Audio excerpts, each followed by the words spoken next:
Hey, what's up, rock stars? It's Rox, and I'm coming to you today with a review for Greenleaf Season 2, Episode 14. So let's get to it, shall we?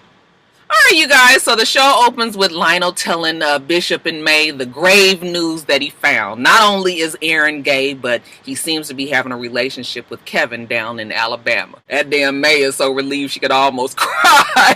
But they're not really surprised. He was like, you guys already knew? They was like, well, we knew Kevin was gay, but we didn't know Aaron was gay. Well, Lionel is just like, well, I need you to talk to Aaron, Bishop, because I can't have no damn gay son. And Bishop says, of course. That Pope Bishop, he can't get away from the gays. Now, jumping over to Jacob and his damn wife, Carissa, child. They all in love. They in the bed, honey. They done had them a great old session, post-coital and everything. Carissa ain't even going to work, honey. She calling in late because she got first lady things that she needs to take care of at her new church, Triumph. Pastor Jacob's got to go down there and talk to the staff and make sure, he answers whatever questions that they have. So they take it on down to the church. And, Jacob's whole thing is he wants to make sure that everybody is still comfortable, that he ain't going to be going in there and trying to make all these different changes and everything. But Carissa got some other things in mind. They're going to have some pushback, at least Carissa is anyway, because Tasha is still there. There's the problem of Tasha Cobbs, not Tasha Cobbs.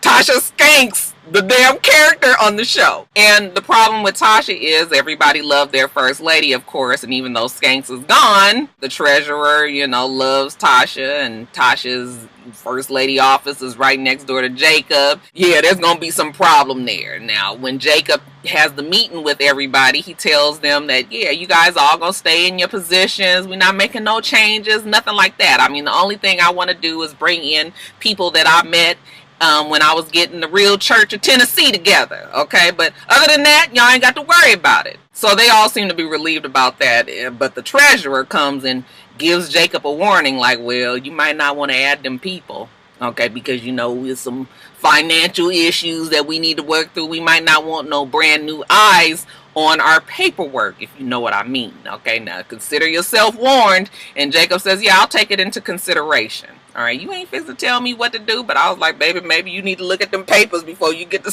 saying what you are and ain't gonna do. But like I said, it's gonna be a problem. Who's the first lady? Is it Tasha? Is it Carissa? When they asked for a first lady, they both answered to it. So it's gonna be some hard times for Carissa. And I'm not even sure if Tasha is genuinely just this abandoned wife who's been left by Skanks and is a good girl and everybody loves her because she is a good girl, or if she is playing up that role so that she can maintain the sympathy of the churchgoers and kind of have to be forced to stay in her position. It's hard to still tell where Tasha lies.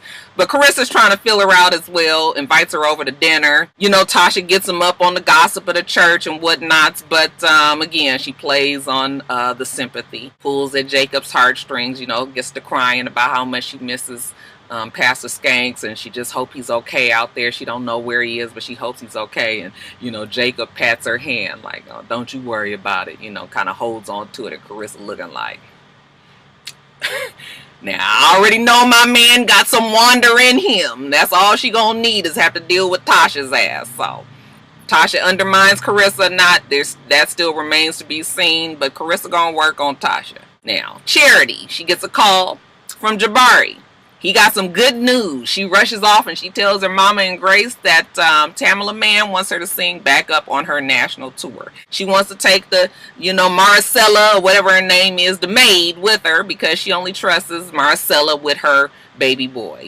Maya's just like, ooh, the road is rough. I did it before when, Grace and Jacob was little and it's hard for the family. But girl, if that's what you want to do, then fine. May's still not real sure about it, but Grace tells her, just pray on it, mama. That's always the answer from Christians.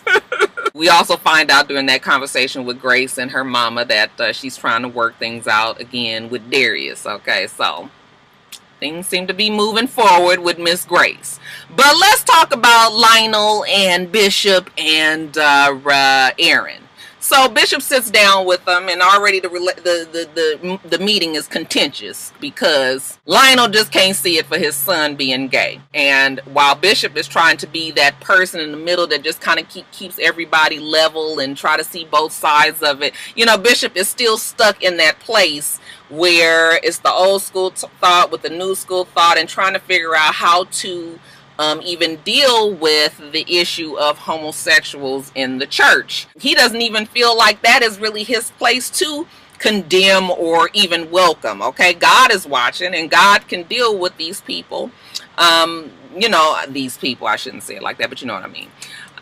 God will deal with gays in the church just like he deals with everybody else. But of course Lionel can't, he can't deal with it. You know, shit get bad, they get to arguing, and Bishop was like, let's take a break. So, you know, he goes and tells May how the conversation is so difficult because, like I said, he doesn't really know where he stands. And May was just like, well, of course you're gonna stand with Lionel because what Aaron is doing is wrong. But Bishop can't, that's not, he doesn't feel like it's his place to play the judge and the jury in this case. So May was just like, well, you figure that out for yourself, but let me go tell Charity before she find out from somebody else. So we assuming that she told Charity, because next scene we see Charity mad as hell. Aaron comes in the room to apologize to her, and she was just like, why? You know, you done ran off with my man, and he gay, and he done abandoned his son. His son is fatherless. And I said, okay, listen.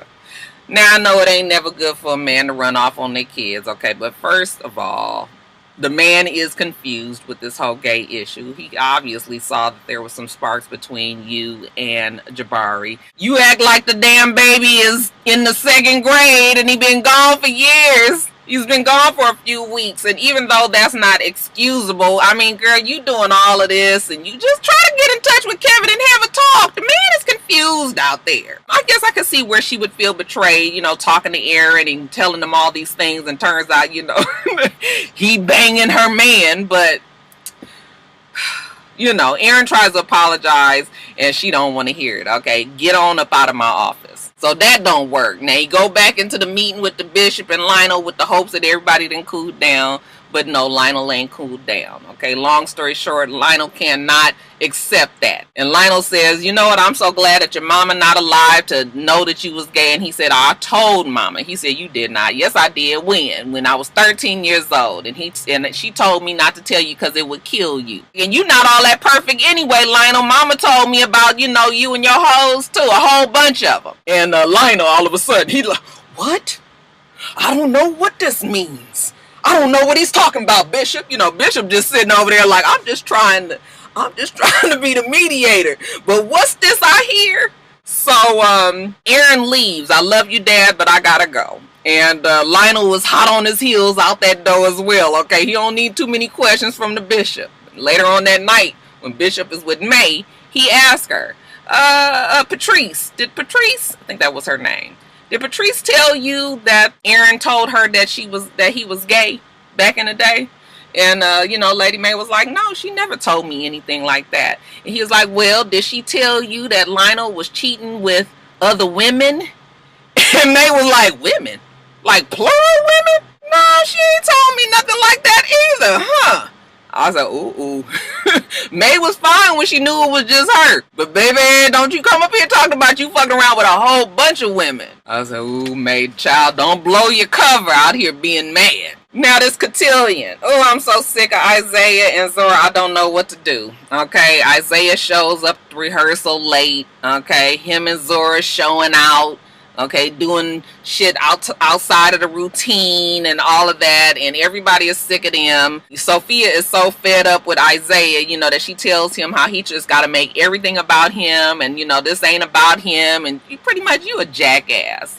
And Isaiah don't like that, so he was just like, you know what, I'm out of here. Zora gets mad at Sophia, and then she runs out after him, and they get an argument, and he telling her how, you know, he tired of her and always taking up and never having his back, and she, you know, he push her around, rough her up and shit. She slam up against a pole, hurt her back. I was like, ooh. And she was like, why would you do that? Why would you do that? And all of a sudden, I'm sorry, baby. When you yell at me and I think about losing you and I don't know what to do, you're the best thing that happened to me. I love you. I said, not them 3 words, child. And they kiss and they make up. We already know that Isaiah is going to beat Zora's ass bad one of these days. It's terrible, but it's coming. Now, this dinner date that Grace and Darius have, you know, he cooks and it's real nice and pleasant, you know, and they talk, and she asks him what's his 5-year plan, and he says that he wants to write a book about his times down in Afghanistan. He wants to buy a home with more land, but that's pretty much it. You know, Grace says, you don't want any children. He was like, yeah, it's just kind of too late for children. Like, no, I don't think I want children. So, you know, she's just thinking, I was like, girl, it might be some space in there for you now. Now, the dinner with Charity and Bishop and May and Lionel, though, is a little bit more eventful. So, Charity.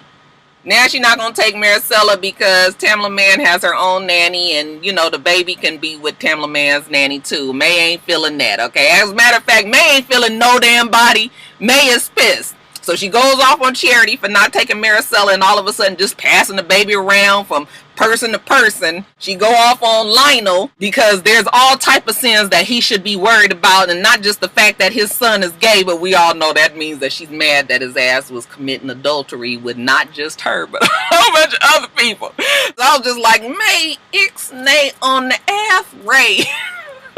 She go back to Charity and she was just like, honey, let me tell you something. Don't be running after these niggas. Because, honey, they have you out there acting a whole damn fool and you lose yourself in them and then you find out that they got bitches all over the damn place. Okay, we know that was for Lionel's ears, even though Bishop was sitting there listening like, May, let it go. No, May ain't gonna let it go. As a matter of fact, when Lionel was in a room by himself, May find his ass and finish him off. So you was fucking around with a whole bunch of women, huh? I was planning on breaking up my family and running off with you. I done put all this shit on the line, and you mean to tell me that there was other women involved? Well, he said there were other women, but, you know, nothing like how she felt to him. And she was just like, nigga, please. You can tell that to the next dumb girl, not this one. So she calls him a disgusting, small ass motherfucker, okay? And he was just like, oh, you got your nerve, okay? Your brother's a rapist. Bishop ain't never been no angel. And for all I know, your sissy son-in-law is the one who turned out my son, okay? She was just like, nigga, you better get out of here and don't you ever come back here. I said, ooh, when you call a motherfucker small, she hit him with the baby, you is nothing. You are nothing but a space where a person should have been. Get the fuck up out of my house. I said, ooh. Back to Grace and Darius, you know, once she realizes he really don't want the kids and all he wants is her, baby, they have them a session right there in her quarters. We see Carissa and Jacob. She trying to tell him that he needs to move Tasha, and he was just like, in due time. I said, we not gonna do nothing right now. Just relax your ass. And then to calm her down, he get in the bed with a little bit of face in the place. I guess facing the place is always the answer. And then lastly, the next morning, Lionel's leaving. Of course, May doesn't go out there to see him away. But Bishop comes down there and tells him, listen, your son is the only son you got. You're going to need him sooner than you think. You know, you just need to accept it. And Lionel can't do that. But anyway, he got to get out of there. Okay, tell May I'm sorry. Sorry for what? Oh, sorry that I wasn't able to tell her goodbye. And Bishop says, I'll do that. But Bishop's still looking like, I'm wondering if everybody around here knows something that I don't. Bishop, it's a secret, baby, but you're going to find out eventually. All right, you guys, let me get off of here. Late getting back to work as usual. Make sure that you rate, comment, and subscribe to the channel. I'm itsrox. The channel is for itsrox, and everything else I do will be in the bottom bar. All right. So I hope that you have a wonderful, wonderful rest of your day. I plan on doing the same. Till next time, rock stars. Bye.